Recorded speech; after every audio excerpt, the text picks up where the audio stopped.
Растот на цената на нафтата и нафтените деривати продуцира поскапување и на основните производи. Економистите сметаат дека ние како мала земја не можеме да ги диктираме цените ниту на прехранбените продукти, зашто имаме дефицит и сме увозно зависни. Ние немаме собствен производ, собствен бренд со кој можеме да влијаеме на стабилизирање на цените.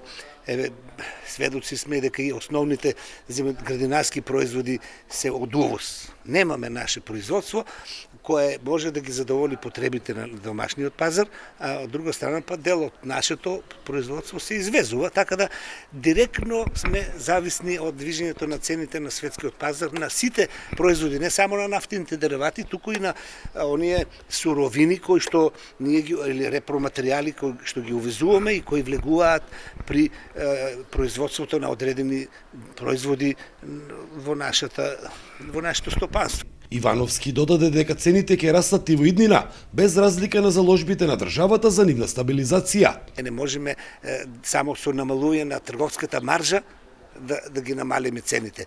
Трговската маржа е еден дел од крајната цена по која се продаваат производите.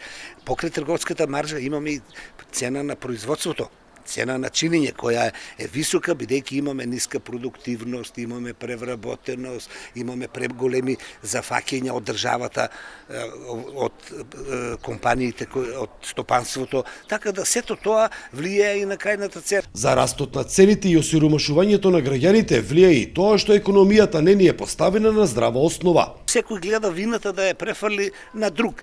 Производителите на трговците, трговците на државата, државата на производителите, а во суштина сите сме дел од една единствена економија. Потребни се и реформи во деночната политика, зашто скоро 30% од платата на работниците се издвојува за придонеси и даноци. За Сител, Трајан Ристовски.